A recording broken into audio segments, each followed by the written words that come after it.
तो ये है बेटा हमारे पास, जैसे रेट एक्सप्रेशन है और रेट कांस्टेंट है, इन दो चीज़ों को हमें निकालना है ना। रेट एक्सप्रेशन हो गया और रेट कांस्टेंट हो गया, इसको बोलते हैं, एक को बोलते हैं वेग व्यंजक और वेग स्थिरांक, ठीक है। यदि हम इसको क्या करते हैं कि फॉर अ जनरल रिएक्शंस, यहाँ पर एक सामान्य अभिक्रिया के लिए देखेंगे तो हम इसको इंग्लिश में ऐसे भी लिख सकते हैं कि फॉर अ जनरल रिएक्शंस, है ना, एक सामान्य अभिक्रिया के लिए रिएक्शंस, ठीक है ना। मान लीजिए हमारे पास एक जनरल रिएक्शन ये है कि N1, ये N1 क्या है, नंबर ऑफ मॉलिक्यूल्स है ना, और A जो है इसमें रिएक्टेंट है, प्लस क्या होगा N2 नंबर ऑफ मॉलिक्यूल्स है, और B जो है हमारे पास रिएक्टेंट है। ये जब आपस में रिएक्शन करेंगे तो क्या बना देगा, M1C, यहाँ C होगा बेटा, है ना, और प्लस M2 और D हो जाएगा, इस टाइप से बनेगा। तो यदि हम इसके लिए रेट देखेंगे तो रेट कांस्टेंट जो वेग होगा वो किस प्रकार से होगा, रेट जो हमारे पास होगा वो क्या होगा, is directly proportional to active mass of A और एक्टिव मास ऑफ बी, और इनकी पावर को हमने x और y लिखा हुआ है, थोड़ा डिफरेंट है, देखो x एंड y, देखो x एंड y लिखा हुआ है।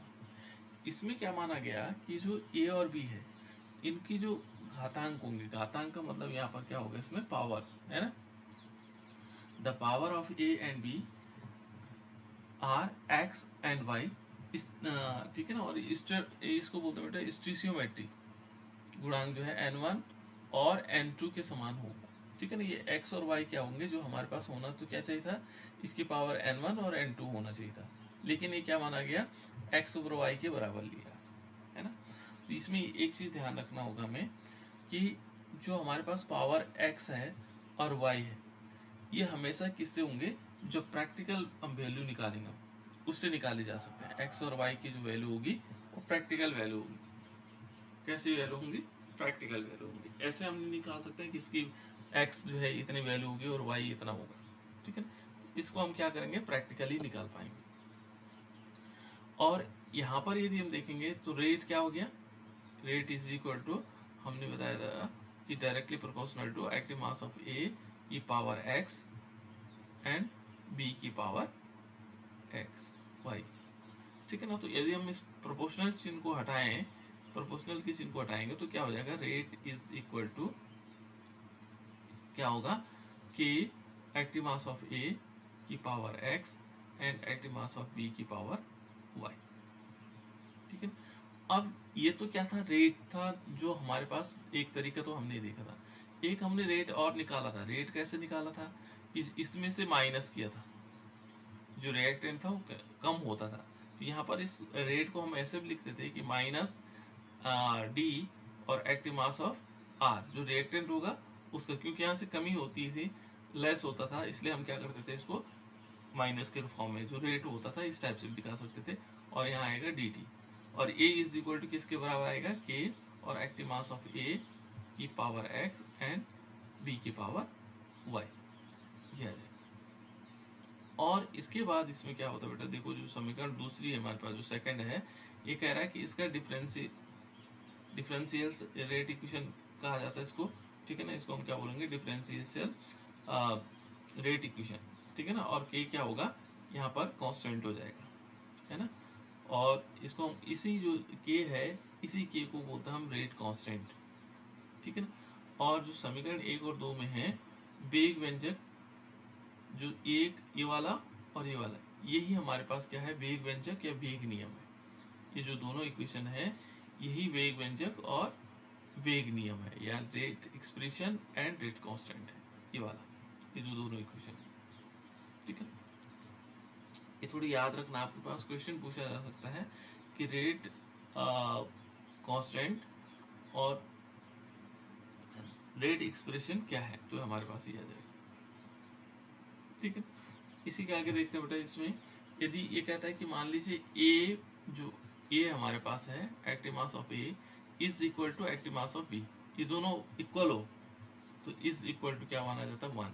तो यहाँ पर क्या होगा, जो वेग होगा हमारे पास, जो रेट होगा, रेट इज इक्वल टू के बराबर होगा, कांस्टेंट के बराबर होगा। यहाँ पर एक डेफिनेशन ये हो जाती है कि the rate of constant, the rate constant is the rate of the reaction, ठीक है ना।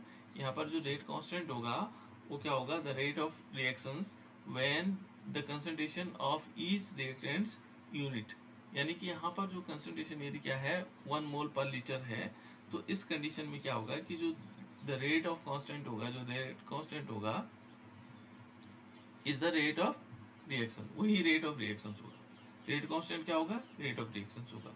कब होना है ऐसा, जब जो है उसकी कंसंट्रेशन क्या होगी, यूनिट होगी, यानी कि 1 मोल पर लीटर होगा। The rate constant is also known as specific rate, specific reaction rate, इसे हम क्या बोलते हैं, स्पेसिफिक रिएक्शन रेट भी कहते हैं। देखो जैसे मान लीजिए हमारे पास क्या है, कोई सॉल्यूशन हमने लिया और उसको लेते हैं 1 मोल पर लीटर लिया, 1 मोल पर लीटर, तो ऐसी कंडीशन में क्या होगा कि जो रेट कांस्टेंट होगा, द रेट कांस्टेंट क्या होगा, द रेट ऑफ रिएक्शन के इक्वल होगा, है ना। यानी कि यहाँ पर क्या होगा कि देखो रेट क्या होगा, इज इक्वल टू के, जो रेट कांस्टेंट होगा वो किसके बराबर होगा, रेट ऑफ रिएक्शंस होगा। ये रेट कांस्टेंट है और रेट ऑफ रिएक्शंस के बराबर हो जाएगा। कब होगा ऐसा, जब उसकी कंसंट्रेशन 1 मोल पर लीटर होगी, ठीक है। तो इसको हम क्या बोल सकते हैं, ये स्पेसिफिक रेट भी हो जाएगा। तो ये टर्म्स थे बेटा, कुछ शब्दावली थी जिसको हमने समझना था। अब एक वेग नियम को कैसे हम डिटरमाइन करते हैं, है ना। ये कहता है डिटरमाइन द रेट लॉ, ये इंपॉर्टेंट है, इसमें क्वेश्चन बनते भी है ना। तो देखो यहाँ पर हमें करना क्या है, देखो पहला क्या कह रहा है कि it is to be remembered that the rate law is determined with the help of the experimental data. जो हमारे पास एक्सपेरिमेंटल डेटा होते हैं उनके अकॉर्डिंग हम क्या कर सकते हैं, इसको निकाल सकते हैं, ठीक है ना। वेग नियम को ज्ञात कर सकते हैं। वेग नियम का निर्धारण क्या होगा, प्रायोगिक आंकड़ों के आधार पर होगा, जो प्रयोग से द्वारा हमें आंकड़े प्राप्त होते हैं उसके आधार पर होगा। मेरी आवाज तो आ रही बेटा आप लोगों को, मेरी आवाज तो आ रही होगी।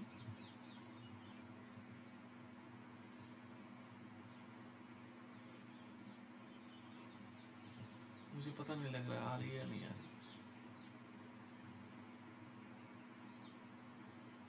यस नो बताओ बेटा।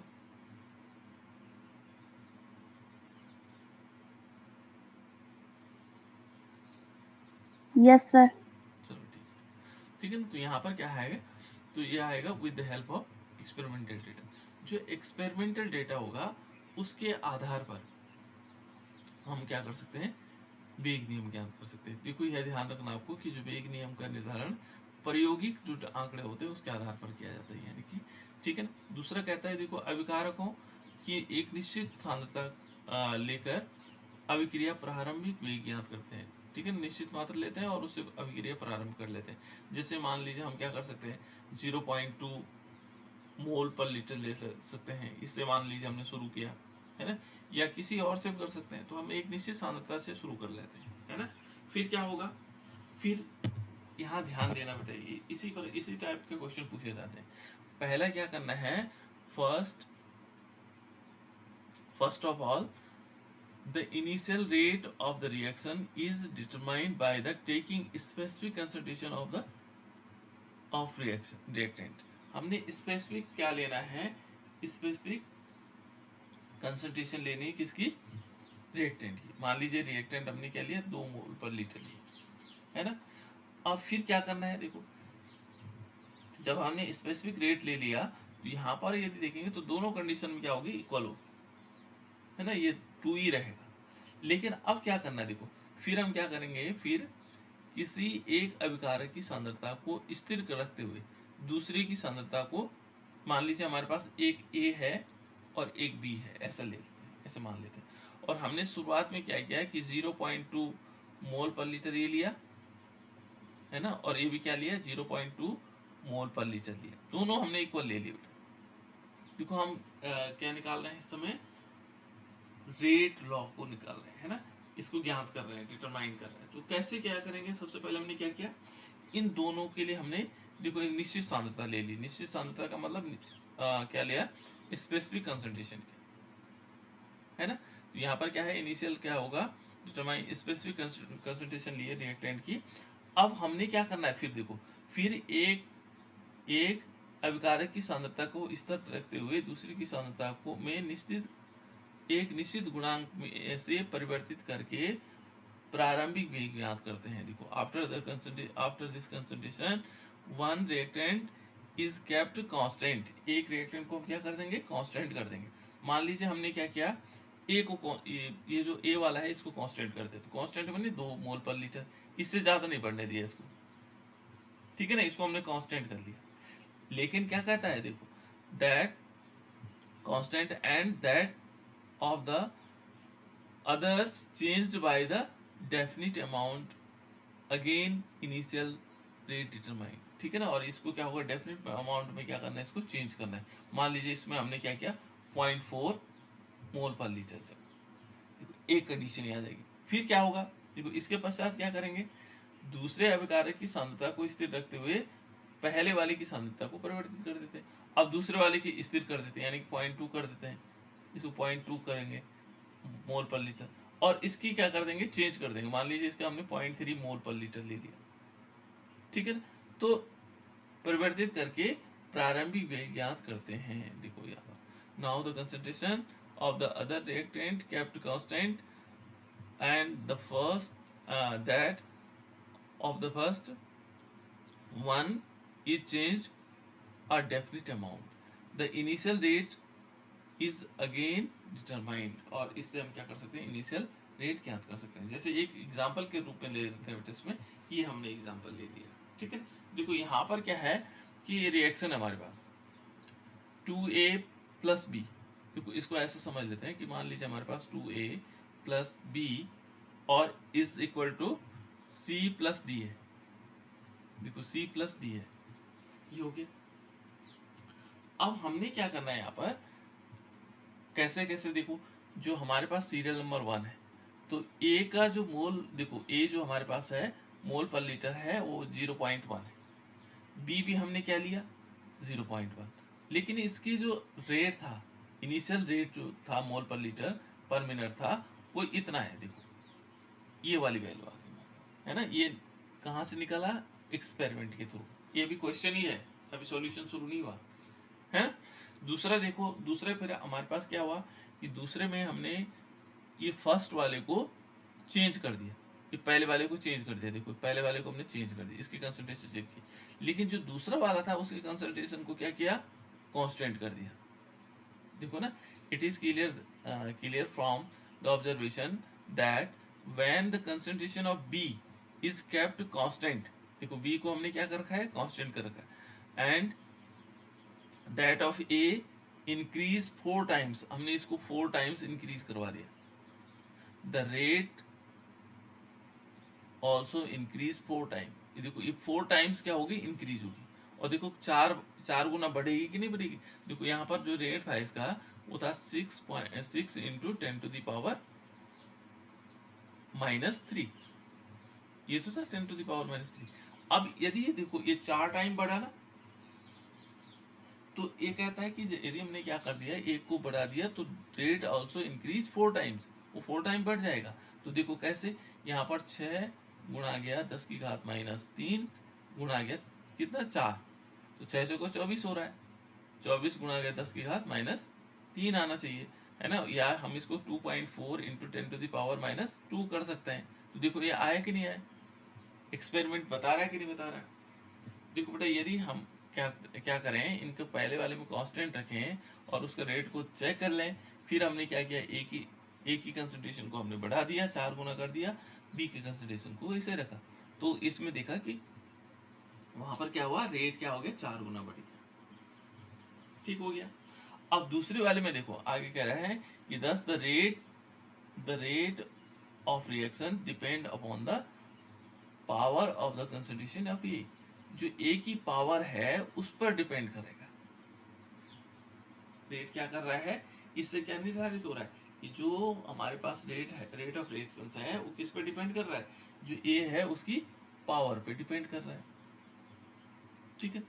अब देखो दूसरी कंडीशन में क्या किया, तीसरी कंडीशन में क्या किया कि when the concentration of A kept constant, अब इसको कांस्टेंट कर दिया। देखो यहाँ पर ए को कांस्टेंट 0.1 था, 0.1 ही रख दिया। ए को क्या किया, कांस्टेंट किया। एक बार ए को इंक्रीज किया, दूसरी बार कांस्टेंट कर दिया। और जो बी है बेटा, देखो बी को उसने क्या किया, इंक्रीज करवा दिया, है ना।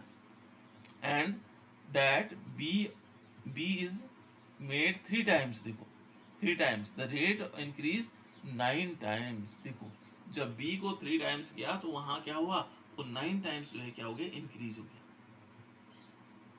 जब ए हो रहा था तो ए कितने टाइम्स हो रहा था,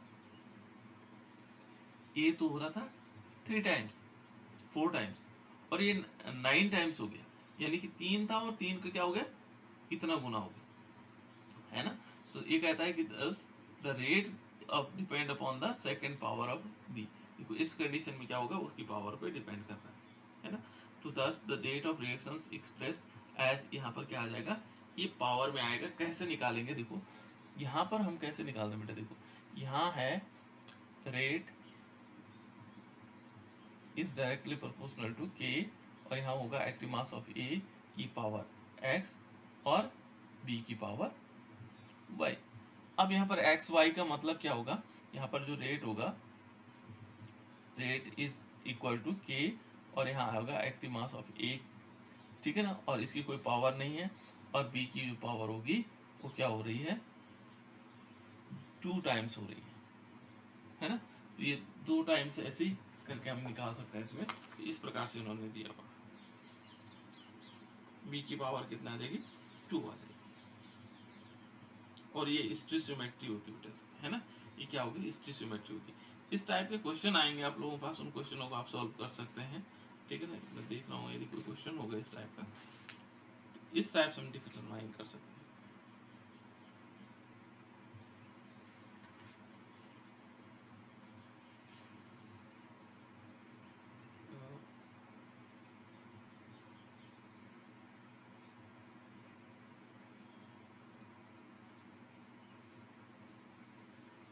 चलो इसमें क्वेश्चन देख लूंगा बेटा, फिर मैं आप लोगों को दे दूंगा, ठीक है। इस प्रकार से हम क्या निकाल सकते हैं, रेट लॉ निकाल सकते हैं। अब इसके बाद जो मेन इंपॉर्टेंट पोर्शन है बेटा इसका, ये है order of reactions. Order of reactions ध्यान रखना कि किस प्रकार से हो सकता है, काफी इंपॉर्टेंट पोर्शन है। अब शुरुआत हो गई हमारे पास ऑर्डर ऑफ रिएक्शंस, ये इंपॉर्टेंट है। तो ऑर्डर ऑफ रिएक्शंस क्या हो सकती हैं, मान लीजिए ये कहता है कि किसे कह सकते हैं हम ऑर्डर ऑफ रिएक्शन, तो ये कहता है कि किसी अभिक्रिया के वेग नियम व्यंजक में उपस्थित सांद्रता पदों की घातांकों का योग अभिक्रिया की कोटि कहलाती है। जो हमने अभी वेग नियम पढ़ा, उनकी जो घातांक थे, जैसे मान हमने कहा रेट है, और यहाँ पर रेट इज इक्वल टू हमने लिखा था एक्टिव मास, यहाँ पर होगा active mass of A power x और एक्टिव मास ऑफ बी की पावर वाई, मान लीजिए लिखा है ना। ये वेग नियम हमने ऐसा वेग नियम के वेग व्यंजक से हमने ऐसा ज्ञात किया था, है ना। तो ये कहता है किसी अभिक्रिया के वेग नियम व्यंजक में उपस्थित जो सांद्रता है, सांद्रता पदों की घातांकों का योग है, वो कोटि कहलाएगी। यानी कि जो इसकी घातांक है, जैसे ये और ये, यदि हम इनको जोड़ दें, x प्लस वाई कर दें, तो ये जो टोटल आएगा, ये हमारे पास क्या कहलाएगा, कोटि कहलाएगा। तो ये कहता है देखो the sum of power of the concentration terms present in the rate law expression of the reactions is called the order of reactions। तो ये order of reactions कहलाएगा। यहाँ पर जो उसकी पावर होंगी, जैसे मान लीजिए A की पावर हमारे पास 1 है और B की पावर क्या है, 2 है, तो हम इसको जोड़ देंगे तो 2 + 1 कितना हो जाएगा, 3। तो ये 3 होगा, ये ऑर्डर ऑफ रिएक्शंस होगा। 3 क्या होगा इसमें, ऑर्डर ऑफ रिएक्शंस हो जाएगा, ठीक है। और ये कहता है देखो वेग नियम व्यंजक प्रयोगों के आधार पर निकाला जाता है। तो इसका मतलब क्या होगा, ये हमारे पास क्या होगा, the order determine on the basis of experiment, और ये एक्सपेरिमेंट के द्वारा निकाला जाता है। तो इसका मतलब क्या हो गया, ये वैल्यू भी, ऑर्डर ऑफ रिएक्शन भी हम एक्सपेरिमेंट के द्वारा ही निकाल पाएंगे, ठीक है ना। और इसके बाद है if reactions takes place different step, then the slowest step is the rate determining step. यदि मान लीजिए कोई रिएक्शन 2 या 3 स्टेप में हो रही है, मान लीजिए कोई रिएक्शन क्या हो रही है 2 या 3 स्टेप में होगी, तो हमें क्या देखना होगा कि रेट डिटरमाइनिंग स्टेप कौन होगा, जो स्लोएस्ट होगा, जिसमें सबसे धीमी गति से चल रहा होगा। जैसे मान लीजिए यहाँ पर देख लेते हैं ना, ये रिएक्शन हमारे पास, ये देखो N2O5, ये क्या है N2O5 है मान लीजिए, और ये कन्वर्ट हो रहा है 4NO2 प्लस O2, ये 2 मॉलिक्यूल है। लेकिन ये 3 स्टेप में है बेटा। देखो पहला स्टेप है N2O5 है, ये इसमें कन्वर्ट हुआ, फिर ऑक्सीजन निकला, फिर N2O5 लिया, फिर NO और इसमें निकला, फिर NO ने, ये देखो ये वाला NO और N2O5 ने फिर रिएक्शन की तो ये बना, तब जाकर के हो रहा। तो 3 स्टेप में हो रहे हैं, है ना। तो यहाँ पर देखो कि ये फास्ट चल रहा है, ये स्टेप फास्ट है, तो इनमें रेट डिटरमाइन स्टेप कौन सा होगा, जो रेट डिटरमाइन स्टेप होगा वो ये वाला होगा, जो स्लोएस्ट स्टेप होगा। इसमें हम देखेंगे कि कितने नंबर ऑफ मॉलिक्यूल कितने हैं, तो नंबर ऑफ मॉलिक्यूल्स देखेंगे तो यहाँ पर 1 है, नंबर ऑफ मॉलिक्यूल्स कितना है 1 है। तो इस नंबर ऑफ मॉलिक्यूल्स 1 होने से हम क्या कहेंगे, ये क्या है हमारे पास फर्स्ट ऑर्डर रिएक्शन। यहाँ पर ये चेक करना होगा हमें कि कौन सा स्लोएस्ट स्टेप है, तो इस टाइप से हम निकाल सकते हैं। तो यहाँ पर ये कहता है कि if a reaction takes place in a different step, then the slowest step is the rate determined step। वो slowest step क्या होगा, rate determined step होगा, उसी में हम रेट निर्धारित करेंगे, बाकी को नहीं लिखेंगे, है ना। यदि कोई अभिक्रिया क्या हो रही है, विभिन्न पदों में हो रही होगी, तो सबसे जो धीमा वाला पद होगा उसी को हम भी एक निर्धारक पद कहेंगे। उनमें हम चेक करेंगे पहले कि इसमें स्लोएस्ट कौन है, फिर उसमें नंबर ऑफ मॉलिक्यूल्स देखेंगे, तो जितने हैं उतने उसकी कोटि हो जाएगी, ठीक है ना। दूसरा है देखो बेटा, आता है अभिक्रिया की कोटि निम्न प्रकार से परिभाषित की जा सकता है। इसको हम डिफाइन इस प्रकार से कर सकते हैं कि the sum of the power to which concentration terms are raised in the rate law of experimental determine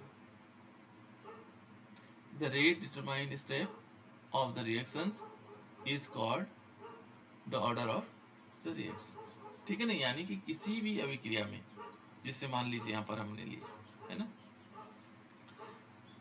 इसको इस टाइप से समझ लेते हैं। देखो यहाँ पर पावर नहीं लिखी हुई बेटा इसमें ना, जैसे मान लीजिए यहाँ पर हम लिख लेते हैं कि मान लीजिए rate is equal to k और एक्टिव मास ऑफ ए, और इसकी पावर n1 ले लेते हैं। इस बार n1 ले रहा हूँ मैं, बस n1 होती नहीं है पर मान लेते हैं, है ना। और दूसरा लेते हैं b और इसकी पावर n2 ले लेते हैं। और यहाँ पर यदि हम रेट डिटरमाइन देखेंगे तो रेट डिटरमाइन स्टेप क्या होगा, पहले हमें देखेंगे इसमें स्लोएस्ट कौन सा है, और स्लोएस्ट निकालने के बाद हम क्या करेंगे, जब स्लोएस्ट आ जाएगा तो स्लोएस्ट में से इसको हम ऐड कर देंगे। देखो यहाँ पर जो पावर है n1 प्लस n2, तो इन दोनों की जो पावर होगी वो हमारे पास रेट ऑफ रिएक्शन हो जाएगा, ये होगा रेट ऑफ रिएक्शन, ठीक है। तो यहाँ पर जितनी पावर होंगी, जैसे माना हमारे पास 2 प्लस 3, तो हमारे पास इसकी ऑर्डर ऑफ रिएक्शंस क्या होगा, यहाँ पर कितना होगा 2 प्लस 3 इक्वल टू 5 हो जाएगा, है ना। तो इस प्रकार से हम क्या निकालते हैं इसमें rate of order of reactions. तो ऑर्डर ऑफ रिएक्शंस यहाँ पर देखो, चलो एक रिएक्शन से यहाँ शुरुआत कर लेते हैं, कुछ सीखते हैं इनको, है ना। देखो जो हमारे पास ऑर्डर ऑफ रिएक्शंस है, कोई 1-2 चीजें याद रखना है आपको। ऑर्डर ऑफ रिएक्शंस क्या हो सकते हैं, कहाँ से शुरू हो सकते हैं, देखो ऑर्डर ऑफ रिएक्शन 0 हो सकता है, याद रखना। ऑर्डर ऑफ रिएक्शंस कितना हो सकता है, 0 हो सकता है, 1 हो सकता है, 2 हो सकता है, 3 हो सकता है, और साथ साथ में भिन्नात्मक भी हो सकता है। भिन्नात्मक का मतलब फ्रैक्शनल वैल्यू, है ना। यहाँ पर कहता है कि the order of overall reactions x plus y, the order of reactions may be 0, 1, 2, 3 और इवन फ्रैक्शनल। जब भी आपके पास पूछा जाए, एक तो होता है बेटा आणविकता मॉलिक्यूलरिटी, और दूसरा होता है ऑर्डर ऑफ रिएक्शन। तो ऑर्डर ऑफ रिएक्शंस क्या होगा, वो हम 0 हो सकता है, 0 हो सकता है, 1 हो सकता है, 2 हो सकता है, 3 हो सकता है, 4 हो सकता है ना। और इवन फ्रैक्शनल भी हो सकता है, 1/2, 3/4, ऐसे भी हो सकता है। ऑर्डर ऑफ रिएक्शन ऐसा हो सकता है, लेकिन ऑर्डर ऑफ रिएक्शन कौन से वाले होगा, जो स्लोएस्ट स्टेप होगा, ठीक है ना। अब देखो हमने एक एग्जांपल लिया, हमारे पास है N2O5 और इसका हमने क्या किया, थर्मल डिकम्पोजिशन किया। N2O5 का हमने क्या किया, थर्मल डिकम्पोजिशन दिया। 2 मॉलिक्यूल हमने लिया N2O5, इसको बोलते हैं बेटा नाइट्रोजन पेंटाऑक्साइड। और जैसे हम इसको क्या करते हैं, थर्मल डिकम्पोजिशन करते हैं, तो यहाँ पर क्या होगा, NO2 आ जाएगा, 4 मॉलिक्यूल्स है ना, और प्लस O2। लेकिन ये क्या हुआ, ये जो रिएक्शन है थर्मल डिकम्पोजिशन, ये कई स्टेप में है, एक स्टेप में नहीं हुआ। पहले क्या हुआ, सबसे पहले N2O5 जो है 2 पार्ट में टूटा, N2O3 प्लस O2, एक स्टेप में तो ये हुआ, ठीक है ना। दूसरा स्टेप में क्या हुआ, जो N2O3 था, ये वाला N2O3, ये फिर अगेन टूटा NO प्लस NO2 में, ठीक है। अब उसके बाद जो नेक्स्ट स्टेप था, उसमें जो ये NO बना, इस NO ने फिर N2O5 से रिएक्शन की और फिर NO2 बना दिया। ये कितने स्टेप हो गए, देखो 3 स्टेप हो गए, 1 2 3। अब हमें निकालना रेट, तो रेट किसका निकालेंगे, हमने रेट तो ऐसे तो पढ़ा था, rate of reaction is equal to k, और उनमें से क्या लेंगे, जैसे मान लो कभी इसको ले सकते हैं, किसी को ले सकते हैं, इसको ले सकते हैं, ये दोनों आ सकते हैं। हम तो ये तो निकाल रहे थे, जैसे माना A plus B is equal to C plus D, तो हम रेट निकाल रहे थे, रेट इज इक्वल टू क्या कर रहे थे, एक्टिव मास ऑफ के, active mass of A, active mass of B, जो रिएक्टेंट थे। यहाँ पर यदि हम रेट निकालेंगे तो 3 रेट निकल सकते हैं हमारे पास। कैसे कैसे निकल सकते हैं, इस रिएक्शन के लिए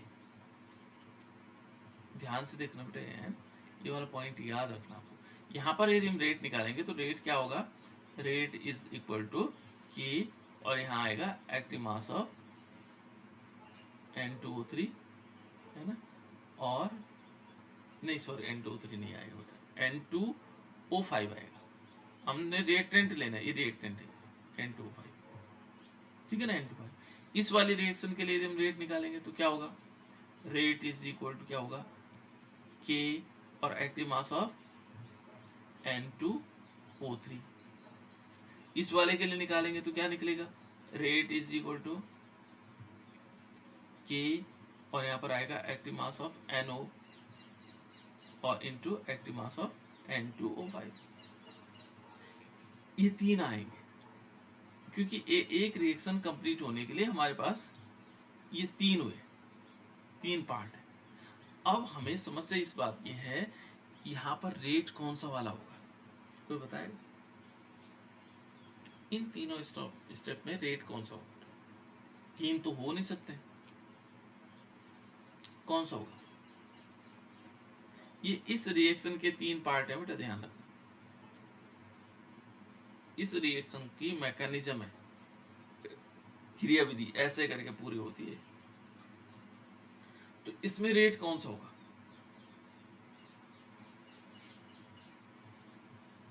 कोई बताएगा,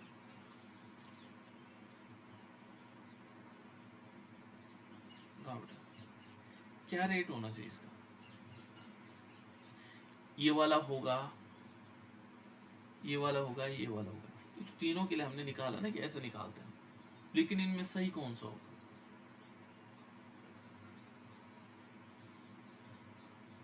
किसी को मालूम, इन तीनों में से, क्योंकि एक रिएक्शन के 3 पार्ट है ना बेटा, एक रिएक्शन के 3 पार्ट है, लेकिन इनमें हम क्या करेंगे, चेक करेंगे स्लोएस्ट कौन है, सबसे धीमा कौन सा है। तो सबसे धीमा कौन सा है, जिसके आगे हमने लिखा हुआ है धीमे से, तो ये हमारे पास रेट ये वाला सही होंगे, ये दोनों गलत हो जाएंगे, क्योंकि ये बहुत फास्ट हो रहे हैं, इससे हम रेट डिटरमाइन कर ही नहीं सकते। तो यही तो उसने कहा था कि जो हमारे पास रेट होगा, ऑर्डर ऑफ रिएक्शंस होगा, वो हमेशा स्लोएस्ट स्टेप वाला होगा। तो हम यहाँ से इसको देखेंगे, और यहाँ पर क्या होगा, अब हम ऐसे निकालेंगे, देखो देखो, रेट इज इक्वल टू क्या होगा, यहाँ पर आएगा rate is equal to k और एक्टिव मास ऑफ N2O5, ये इस रिएक्शन का रेट होगा, क्योंकि हमने क्या हुआ, इस रिएक्शन के अंदर 3 रिएक्शन है और उसका जो स्लोएस्ट स्टेप है वो ये है, इसलिए इस रिएक्शन का रेट क्या होगा, active mass of N2 plus O2 और इसकी सॉरी N2 प्लस O5 है ना। तो यहाँ पर क्या होगा, तीनों पदों में सबसे धीमा पद है, तीव्र वेग से निर्धारित होता है, इस पद का समीकरण ये आएगा।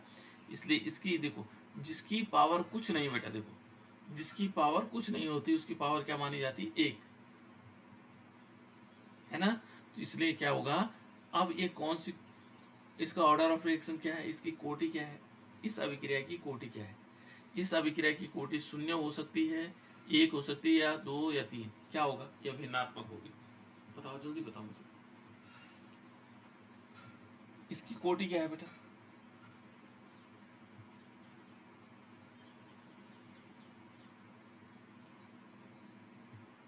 बताओ बेटा क्या होगी इसकी कोटि। कोटि मैंने क्या बताया था, जो उसकी घात होगी। इसमें घात कितनी है, इसमें पावर कितनी है,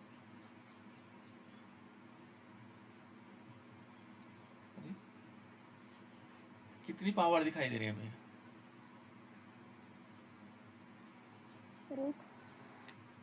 मेरी आवाज आ रही है आप लोगों को, कितनी पावर आ रहा है बेटा,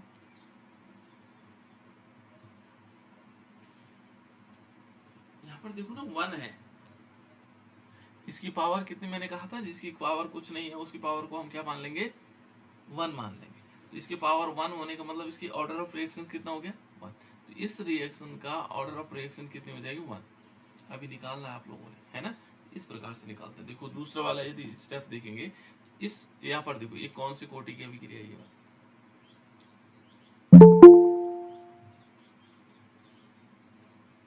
इसकी कोटि क्या होगी बेटा, जैसे माना हमने लिया NH4NO2 और इज इक्वल टू N2 है ना प्लस 2S2।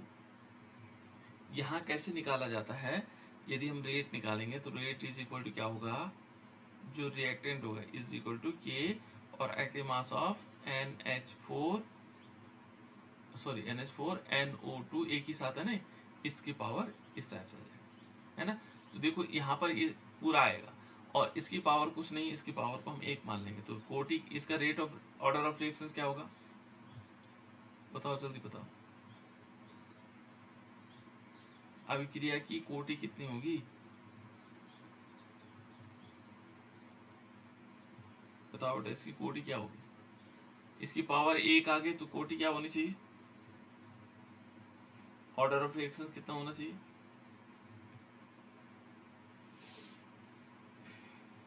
1। जितनी पावर होगी उतना ऑर्डर ऑफ रिएक्शंस होगा, है ना। इसकी पावर कितनी हुई, 1, इसलिए ऑर्डर ऑफ रिएक्शन कितना होगा, 1। अब देखो यहाँ पर मैं लेता हूँ, ये दूसरा वाला है ना, ये दूसरी रिएक्शन हमारे पास, इसको बोलते हैं वैसे सोफोनिकेशन, है ना, सोफोनिकेशन यानी कि सॉप बनना ना। तो यहाँ देखो साबुन ऐसे बनता है, CH3COO C2H5। इसका नाम क्या है बेटा, इसका नाम बताओ,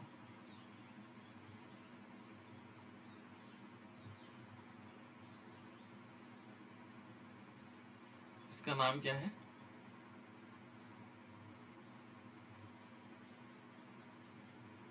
अंजलि बेटा बता इसका नाम क्या है, ऐसा पूछना पड़ेगा। Sir ethyl acetate. Ethyl acetate, अभी तक बोल नहीं रहे हो, है ना। और ये क्या है, एनीवे इसका नाम क्या है,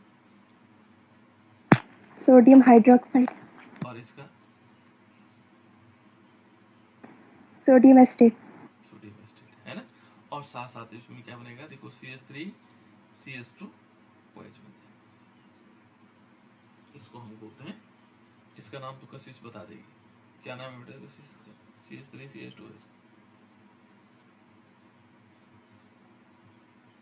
सर एथेनॉल। हाँ एथेनॉल, ठीक है ना। अब यहाँ पर देखो बेटे, ये हमने इस टाइप से हमने इसको कंप्लीट किया, लेकिन अब हमें क्या करना होगा, यहाँ पर रेट ऑफ रिएक्शन देखना होगा। तो रेट ऑफ रिएक्शंस क्या होगा, वैसे जिसकी कंसंट्रेशन चेंज होती है ना वही रेट ऑफ रिएक्शंस होता है ना, ऑर्डर ऑफ रिएक्शंस भी कह सकते हैं उसको, है ना। तो यहाँ पर क्या होगा, यहाँ यदि हम रेट निकालेंगे तो रेट इज इक्वल टू क्या होगा, यहाँ पर K आएगा और एक्टिव मास ऑफ एक ये वाले मॉलिक्यूल और इस वाले मॉलिक्यूल यानी कि CH3 COO C2H5 और इसको ब्रैकेट के अंदर क्लोज करेंगे, फिर क्या आएगा NaOH आएगा, ये भी इसी टाइप से आएगा, है ना। लेकिन इनकी पावर कुछ नहीं है, इनकी पावर क्या है, शून्य है, तो इसलिए हम क्या कर देंगे एक एक, क्योंकि इनमें कंसंट्रेशन चेंज हुई। तो अब हम इसकी ऑर्डर ऑफ रिएक्शंस निकालेंगे, तो कैसे निकालेंगे बेटा, ऑर्डर ऑफ रिएक्शंस कैसे निकलता है बताओ।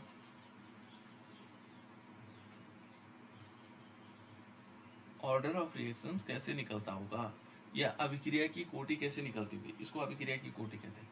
इन घातों को जोड़ देते हैं, एक ये वाली और ये वाली, क्योंकि दोनों जुड़ जाएंगी तो कितना हो जाएगा 1 + 1 = 2। तो ऑर्डर ऑफ रिएक्शन कितना हो गया सेकंड, ये सेकंड ऑर्डर की रिएक्शन है ना। ऑर्डर ऑफ रिएक्शन क्या होगी सेकंड। तो इस टाइप से निकालते हैं, जो उसकी पावर होगी ना उनको ऐड कर देंगे, ये जो उसके ऊपर पावर होगी वही उसी, यहाँ पर तो दूसरा ऐड करने के लिए कुछ है नहीं, इसलिए इसकी फर्स्ट ऑर्डर रिएक्शन हो गई, है ना।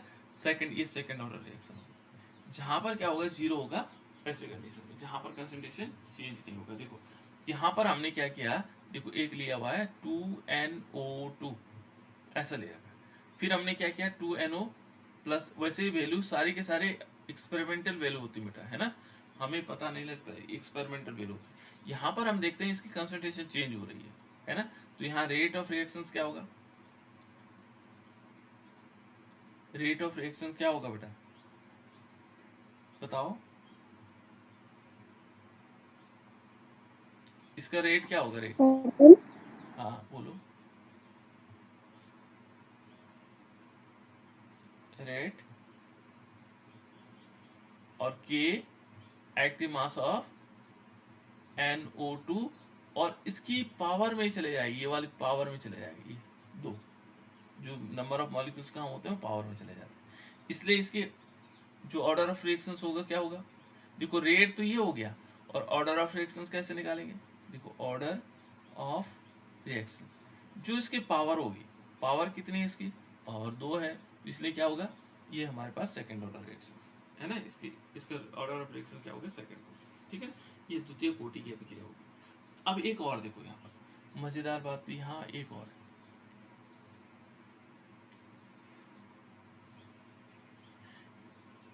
जैसे हमारे पास H2 + I2 है और इज इक्वल टू क्या बना दिया इसने 2HI बना दिया, तो कैसे निकालेंगे इसका रेट, कैसे निकालेंगे, जो वेग होता है वो कैसे निकालते हैं, रेट ऑफ रिएक्शंस। इन दोनों को एक्टिव मास ले लेते हैं, है ना। यहाँ पर K आएगा एक्टिव मास ऑफ H2, है ना, active mass of H2 and active mass of I2, ये आ जाएगा। अब इनकी पावर तो कुछ नहीं है, इसका मतलब इनकी पावर को हम एक एक ले लेंगे, है ना। तो यहाँ पर क्या आएगा, इनका जो ऑर्डर ऑफ रिएक्शंस होगा, अभिक्रिया की कोटि, ऑर्डर ऑफ रिएक्शंस। तो ऑर्डर ऑफ रिएक्शंस कैसे निकालेंगे बेटा, देखो जो इनकी पावर होती है उनको ऐड कर देते हैं 1 + 1, लेकिन यहाँ पर कभी कभी क्या होता है कि हम 1 + 1 यहाँ तो कुछ नहीं इनकी पावर, लेकिन वो क्या नहीं हो रहा है, शून्य कोटि, जीरो ऑर्डर रिएक्शंस हो रही है। तो उस कंडीशन में हमें ध्यान रखना होगा, यदि इनकी कंसंट्रेशन चेंज नहीं हो रही हो, कंसंट्रेशन क्या नहीं हो रही होगी, चेंज नहीं हो रही होगी, तो तब ऐसी कंडीशन में हम 0 0 लिख करके इसके ऑर्डर ऑफ रिएक्शन 0 हो जाएगा, क्योंकि शून्य कोटि की अभिक्रियाएं भी होती है, ठीक है ना। कौन सी अभिक्रियाएं होती है, शून्य कोटि की। तो इस प्रकार से हम क्या कर सकते हैं, देखो जैसे यहाँ पर कह रहा है कि अमोनिया गैस AU PT आदि धातुओं के तल पर विघटन, देखो इसके तल पर, जैसे माना हम अमोनिया बनाते हैं ना, तो क्या होता है किसी धातुओं के तल पर होता है विघटन, तो ये शून्य कोटि की अभिक्रियाएं होती है। ये देखो जैसे माना हमारे पास क्या हो गया, मान लीजिए हमने कहा NH3 और इसलिए हम इसको विघटन करते हैं, तो ये बनाता है N2 + H2 3H2 2NH3, इस टाइप से, है ना। तो देखो इसका विघटन हुआ, तो विघटन हुआ तो यहाँ पर क्या करते हैं हम, यहाँ पर एक लेते हैं AU लेते हैं बेटा और PT लेते हैं, तो ये क्या करता है इनके सतह पर जाकर के रिएक्शंस करता है, इनकी कंसंट्रेशन में कोई चेंज नहीं आता। तो होना तो क्या चाहिए था, होना, यदि हम रेट निकालेंगे तो रेट क्या होना चाहिए था, rate is equal to K और यहाँ पर क्या होगा एक्टिव मास ऑफ NH3 और इसकी पावर कितनी होनी चाहिए 2। इससे क्या होना चाहिए था सेकेंड ऑर्डर रिएक्शन होना चाहिए। लेकिन क्या हुआ कि इसका जो कंसंट्रेशन है वो चेंज नहीं हुआ, इसलिए क्या होगा यहाँ पर 0 आएगा।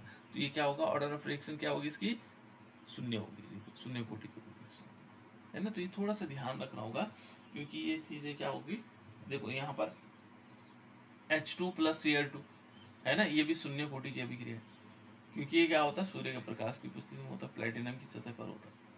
तो ऐसे कुछ रिएक्शंस हैं जो शून्य कोटि की अभिक्रिया है, जिनको हमें लगता है सेकंड ऑर्डर है फर्स्ट ऑर्डर है, लेकिन वो शून्य कोटि की अभिक्रिया होती है, जीरो ऑर्डर रिएक्शंस होती है ना। ये हैं अलग अलग प्रकार के रेट, ये अलग अलग वेग इनकी सांद्रताएं हैं बेटा। यदि हम इनकी सांद्रताओं को देखेंगे तो अलग अलग रिएक्शनों की सांद्रताएं अलग अलग होती है, कंसंट्रेशन अलग अलग होती है। जैसे यदि हम यहाँ पर देखेंगे तो फर्स्ट ऑर्डर रिएक्शंस है, मान लीजिए फर्स्ट ऑर्डर रिएक्शंस है, तो फर्स्ट ऑर्डर रिएक्शंस के लिए अलग होगा। ये देखो शून्य कोटि की अभिक्रिया के लिए n इज इक्वल टू 0, तो ये इनकी विमाएं अलग अलग हैं। तो वेग हम निकालते हैं, देखो वेग बराबर क्या होगा x प्लस वाई, इन दोनों को बटे में दे देंगे, सांद्रता ये मोल पर litre, k is equal to हमारे पास एक सामान्य अभिक्रिया के लिए, ये सामान्य अभिक्रिया के लिए इस प्रकार से निकाल सकते हैं।